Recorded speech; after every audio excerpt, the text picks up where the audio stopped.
In this video, I'm going to be talking about a Kawasaki H2 1004 cylinder that I made in 2003. Talk a little bit about how I made the engine, give it a service and take it for a ride. It's been about 3 months since I started making this video. The daffodils are long gone and it's well into summer, so let's get the bike into the garden so we can have a look around it.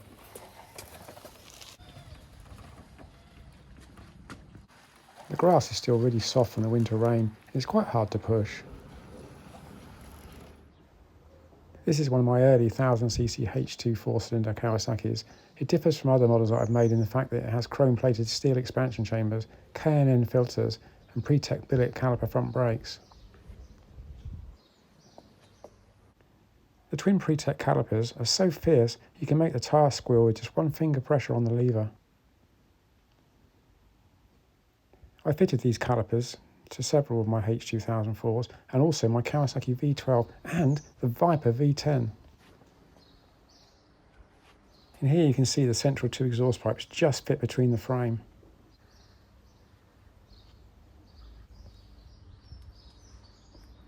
The paint is a non-standard diamond black metallic and looks amazing, and here you can see the bike has only done 71 miles in the last 20 years. I fitted this bike with semi-rear set footrests, so the brake lever is moved back a little bit. And here you can see my original stampings, 2003. When I make the 3-cylinder engine into a 4-cylinder engine, I use a standard hacksaw to cut the crankcases, then file them up to suit until they fit nicely together. Here you can see the barrels are basically two central barrels with an outside left and an outside right. Here they are before vapour blasting. And here you can see the engine mounted centrally in the frame. It's not really that wide.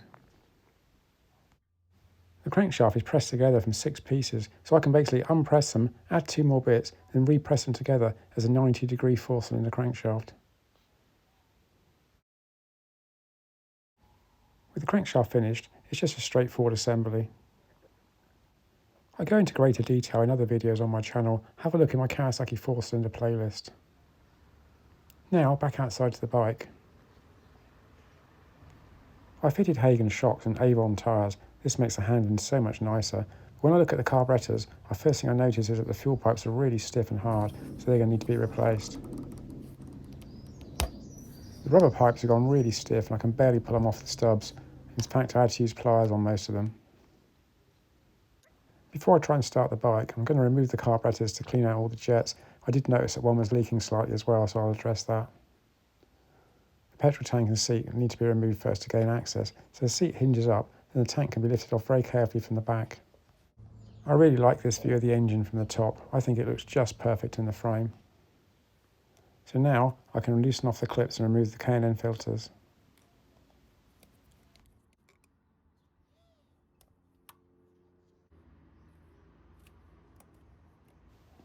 With the air filters removed, the next thing I'm going to do is loosen off and remove the chokes. There's 4 separate cables that go to each carburetor, and each cable controls a separate plunger. These just slide out of the carburetor bodies. I then remove the 4 throttle slides. I glance across the garden, and the pigeon's looking at me again. Then he flies off to have a little drink. The carburetors on H2s are mounted on rubber stubs, so I loosen the front clip and I can pull off the first carburetor. It's quite a tight fit, but it comes off eventually. And then I can remove the cables on the other carburetor bodies until they're all removed from the bike.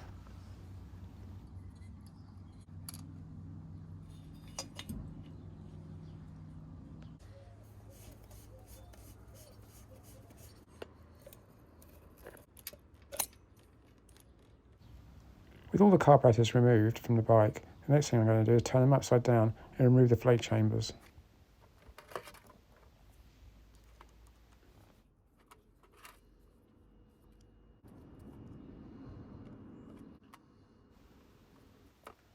After removing the first float chamber, I'm quite surprised to see inside it actually looks really clean. Inside the float chamber doesn't look too bad either. There's no residual mess, which is really good. And Tracey brings me out a cup of tea, which is just perfect.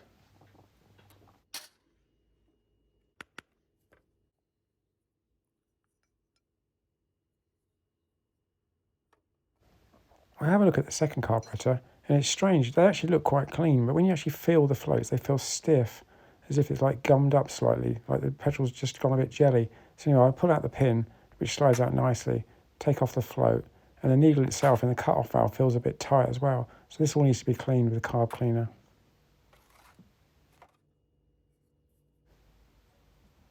I continue to remove all the floats from the carburetors, then I'll progress to remove the jets, being very careful with the pilot jet to make sure the screwdriver fits tight into the slot, otherwise you can actually damage the jet trying to unscrew it.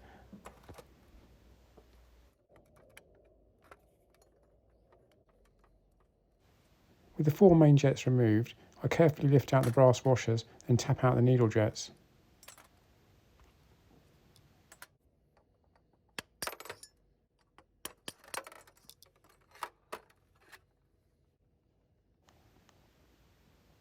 With the needle jets removed, I then remove the tick-over screws and springs, followed by the air screws.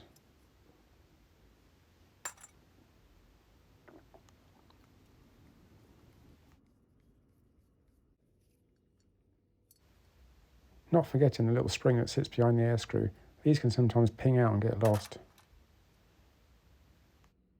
There's a proper commotion in the bird table. A family of starlings just fly in, feed the baby, then fly back out. There's never a dull moment when working in the garden, but back to the carbs, I use a fine wire brush to remove some of the loose oxidation.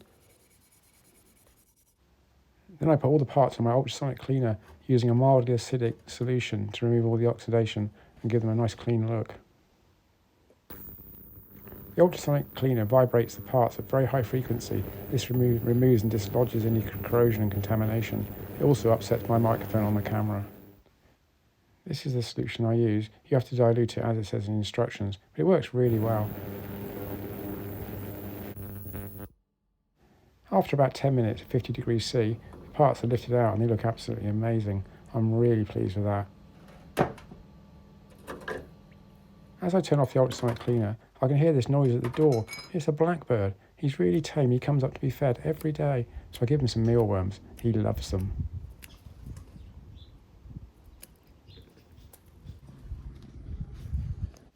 Back in the garage, I use my airline to blow off the remnants of cleaning fluid and start assembly of the carburetors.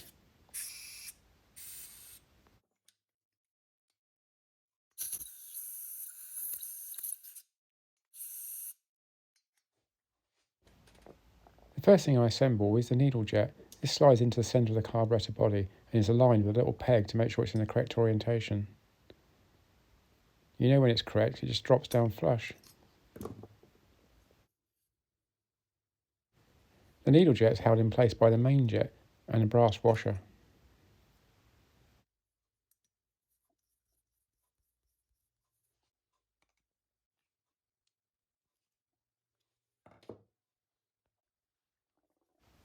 With the 4 main jets fitted, the next thing I'm going to do is fit the pilot jets, but I first check they're clear using my prickers. The jet pricker just pushes through gently, and if it rotates freely, the hole in the side is clean. And it's really important that you have a good fitting screwdriver with the pilot jets. They can sometimes strip, and then you can't get them out of the carburetors. So a good fitting screwdriver should hold the jet nicely. You can insert it into the carburetor body and do it up just tight.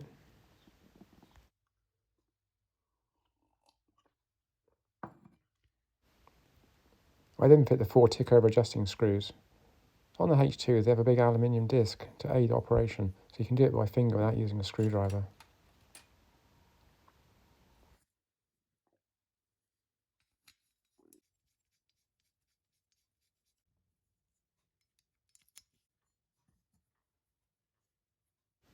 With the tick-over screws in place, I can now fit the air screws, screwing them down as they just seat and coming back 1.5, which is a rough setting for a good start-up. The last thing I fit is a petrol cut-off valve and the floats. The floats drop in nicely into the carburetor and a little pin slides through to hold them in place. With the floats fitted to all 4 carbs, I check they all move okay nicely, and they do. So the next thing I'm going to do is check the float height. This is the distance from the surface of the gasket sealing face to the top of the float when the carb's held upside down. To do this, I use a vernier caliper set to 24mm, and it should just slide over the float. If it's a bit tight or a bit loose, you adjust the little tang in the centre until it's just perfect.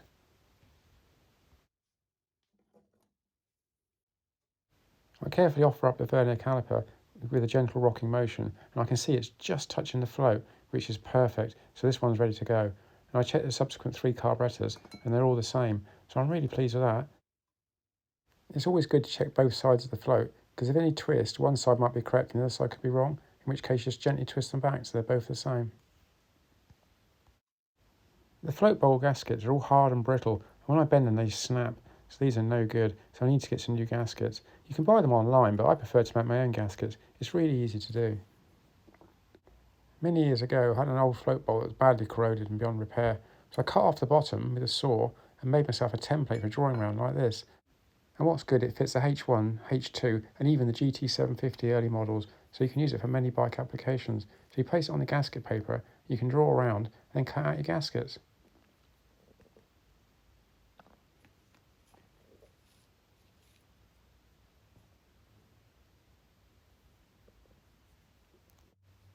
When drawing around the template, you have to be careful not to move the template, otherwise this will make the gasket the wrong shape. With the gaskets marked out, the first thing I do is punch the holes. If you cut the gaskets out first, then punch the holes, you can split the gasket paper, so it's always best to do it first.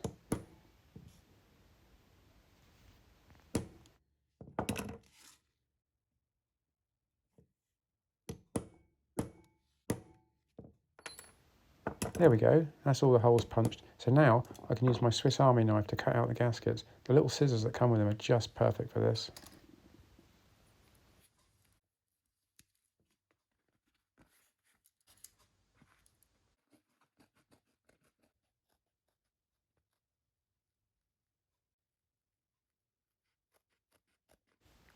I really enjoy making gaskets, and I quite often sit cutting them out while I'm watching TV, but you have to be careful with little bits flinging around the living room though, so put down a piece of cloth on your lap first to catch all the bits, and everything's great.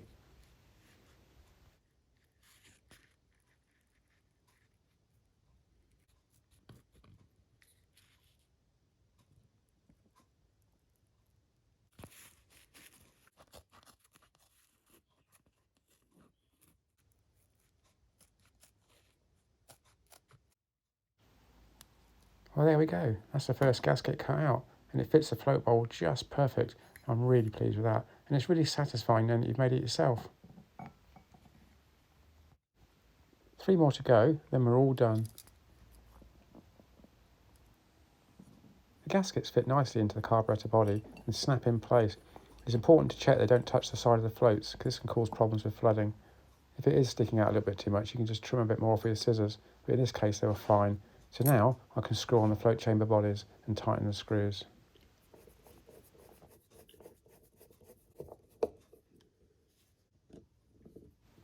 I'm using a JIS screwdriver. You can buy these online and they fit the screws just perfect.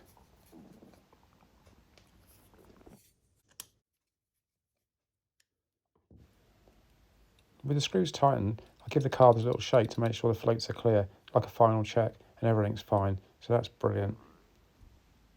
So now we can start putting them back on the bike.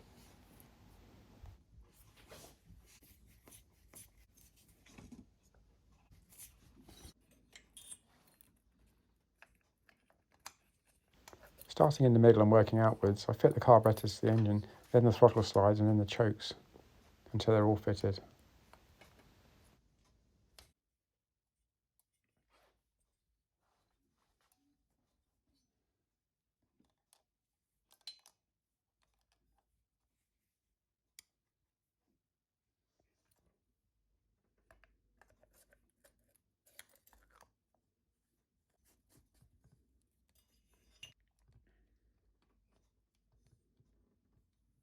With the carbs all fitted, I check the action of the throttle and it snaps back nicely, which is really good. So the next thing I'm going to do is synchronise the tickovers. And to do this, I use a 4.5mm drill and rest it just underneath the throttle slide, adjusting the screw till it just pinches the drill. It should be a nice sliding fit in and out the back of the carburetor. It takes a little while and a bit of practice, but you get there eventually.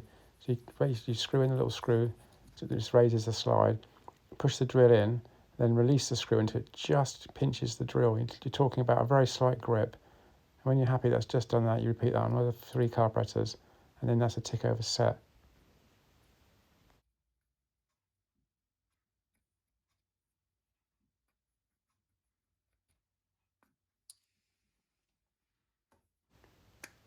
It's always a good idea to snap the throttle a couple of times after you've done this initial tick over setting, and then check the drill fits again. And if there's any slight discrepancies, just do some adjustments, then snap it again, and then check again. With the idle set, the next thing I need to do is check the operation of the carburetor slides, that they're in unison. And to do this, I listen for the click. And there's one click, they're all in unison. If they're not, you can adjust the cable adjusters at the top of the carburetor bodies. You can also use your fingers pushed in the back, a thumb in one carburetor and a finger in another to feel they move at the same time, gradually moving along. In this case, because I hadn't disturbed the cables, everything was just right. When I was pushing the bike into the garage, I noticed there was a high-pitched squeal coming from the speedo every now and again, so I removed the speedo head from the bike to have a look inside. On the back of the H2 speedo, there's like a worm gear, which is screwed on with 2 screws, and this sometimes dries out. So I loosened the screws and removed it to have a look.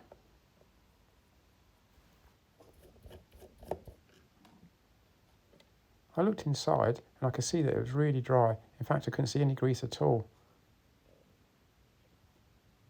This was quite probably the cause of the squeak, and the shaft on the end of the speedo itself had rust on it, dried powdered rust, which is not ideal. So I got that off with a soft wire brush.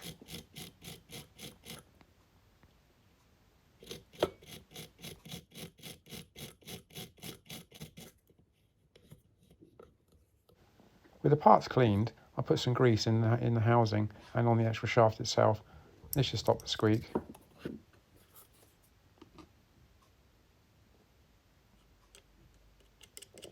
You don't want to put on too much, just a little bit. So now the housing can be pushed back onto the speedo, engaging with the worm gears, and do up the 2 screws, and then refit it to the bike. Before refitting the speedo to the bike, I thought I'd try it out with my electric drill. I use a square needle file, it works perfect to drive the speedo. I can see it's registering several miles an hour with no squeak whatsoever, so I'm really pleased with that. So now I can safely fit it back to the bike, knowing that it's going to work. With the bike all back together and checked over, I need to take it out for a test ride.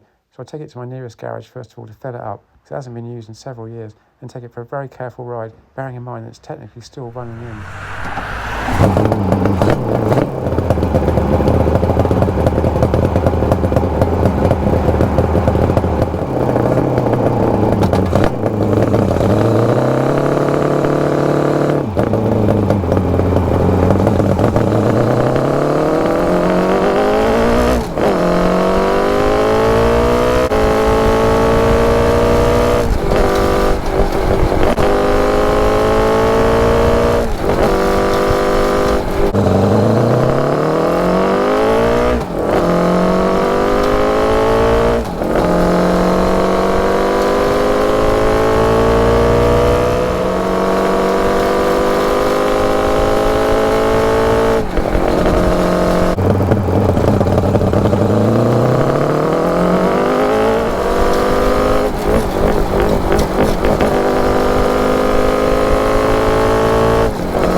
Well, I'm really pleased with that. The bike falls strong through the gears, though I couldn't rev it too much, but it sounded amazing. Well, thanks for watching. I hope you enjoyed the video, and I'll see you all soon.